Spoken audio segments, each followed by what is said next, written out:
Hi, my name is Clint Medeiros. This is my Module 1 for Educational Leadership. First, a little bit about my family. I've been married for 8 years to my wife, Carissa. We have two kids, Easton, who is in 7 and in second grade, Berkeley, who's 5, about to be 6, and she's in kindergarten. They're both in the distance learning that we're going through right now. A little bit about my career. Attended Adams State University, graduated with a K through 12 physical education degree. This is my 13th year in education. I spent my first 10 years in a small town in Colorado, La Junta, Colorado. The last 3 years I've been at Pueblo West High School. Pueblo West High School has approximately 1,400 students, 60 staff members. I currently teach physical education and health, and I'm also the head football coach at Pueblo West High School. A little bit about our school year. Man, it's definitely been difficult. We spent the first 6 weeks of the first semester remote. Had to teach kids Schoology, the new platforms that we were using. For about 6 weeks in the middle of the semester, we were hybrid, where we had half of the students each day, so half of our classes. Because I teach physical education, our classes were still pretty large. We had 25 students in each class, approximately. That's about half. We finished semester remote. We had a little bit of an outbreak in our school. The last 6 weeks, 5 or 6 weeks, we finished remote, so we were back online. We kept everything in Schoology. Even when we were in person, everything was in Schoology, so that it made the transitions back and forth semi-easy.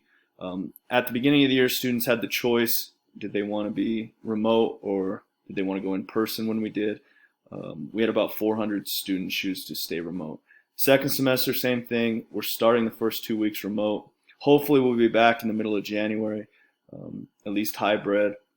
Again, students have that choice, how they wanted to start and end the semester.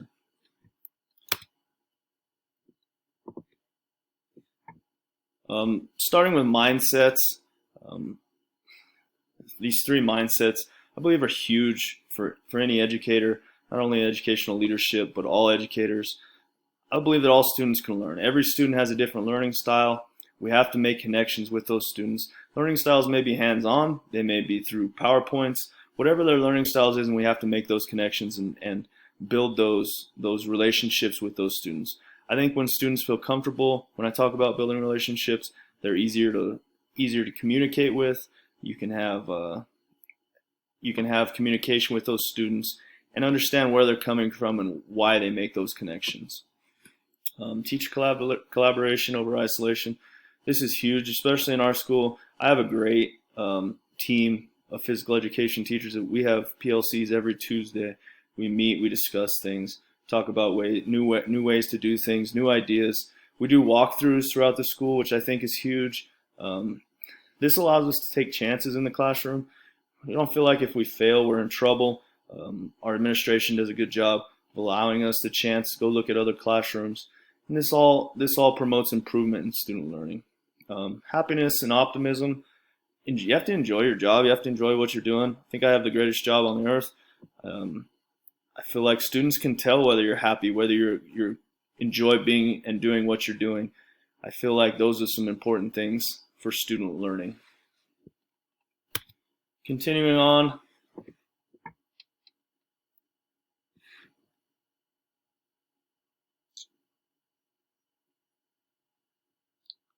With dispositions, confidence, we'll start with confidence.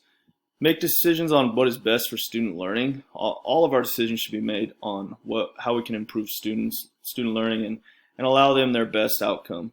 Keep equality in mind at all times. How is it going to help all students, not just a group of students? And lead despite criticism. All leaders face criticism. If you watch NFL, if you watch the NBA, all coaches face criticism. If you follow politics at all, President Trump faces criticism. So you have to be able to lead despite criticism. Be a risk taker, but be decisive. Can't be afraid of failure. I read about it said ready, fire, aim instead of ready, fire, aim, fire. Makes a lot of sense that you can't beat around the bush. You have to make decisions when those decisions need to be made. Not careless decisions, but make decisions that lead to student learning.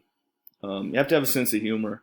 It eases tension, it de-escalates conflict, increases positive interactions. I feel like as a coach dealing with parents, I have to do this, often. and listen to them. Have some humility. There may be some truth in what people say. You can always learn, and you must have a sense of humor in what we do. There's too much pressure, too much stuff going on not to have a little bit of sense of humor and be able to laugh at yourself and make light of those situations. The next two dispositions, you have to be empathetically assertive. Building relationships, I think, is the most important thing we can do within our building. You have to be able to view from others' perspective. If I'm making a decision, I have to be able to look at that decision and say, how's this going to affect other people? And make those decisions based on what is best for the whole. Be a learner. You have to be a lifelong learner, not just day to day. Always trying to improve, research, and put that knowledge into practice. You have to be able to use those things that you learn, put them into practice, and share them with the school community. Moving on to practices, focus and prioritize. I think simplicity is huge. Find those few things that you want to be good at and become great at them. Communicate those things with the rest of your staff, the rest of whoever you're dealing with, what those simple things that you want to be great at are. Set goals and objectives for those things. If you do not have goals, it's hard to reach where you want to get. Examining feedback and data. Use feedback correctly. Don't use feedback and data that doesn't fit what you're trying to reach. Use the correct data. Like I said, use the data that allows you to reach those goals and objectives that you've set for yourself. Prioritize and focus that data and try to drive instruction with that data.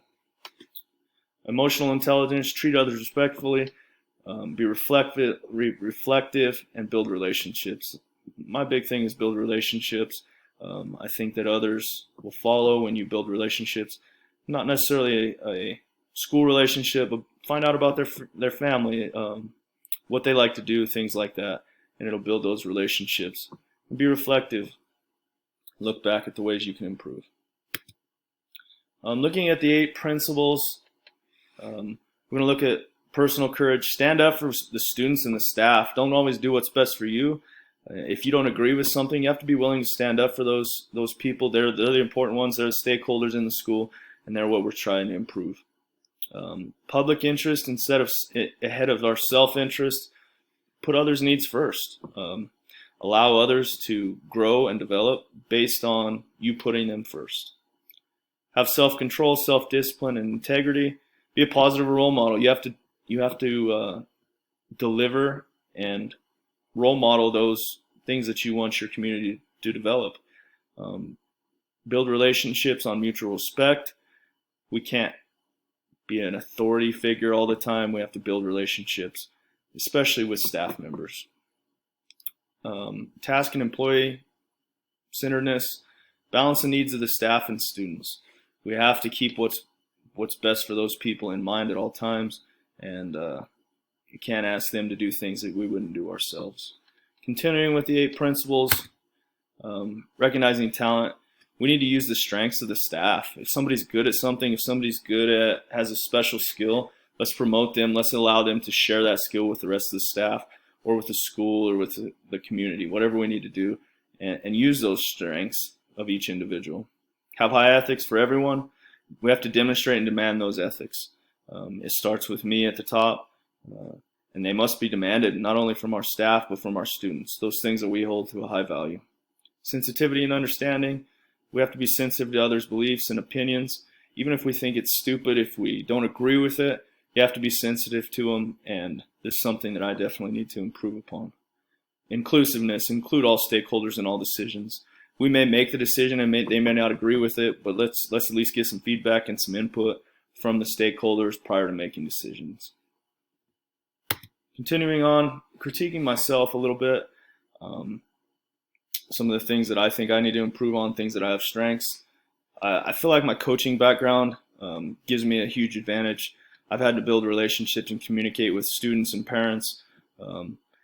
In building those relationships, if you have a much better opportunity of communicating and getting your point across to parents. Even if they don't agree with you, they may respect your decision because you have those high morals and they've come to expect that from you. I'm a lifelong learner, continually looking for ways to improve. Again, in my coaching background, we're always looking for new ways to do things to better ourselves, and I think that would carry over into my principalship. Building relationships is huge, especially as a teacher. I want to treat others respectfully and be reflective in our teaching. Every day you need to improve something. I'm always looking for ways to improve, especially in building those relationships. I can ask for reflective feedback from staff, administration, whatever it may be. And I always put the student first. Student learning always comes first. Before myself, before anything else, we need students to learn.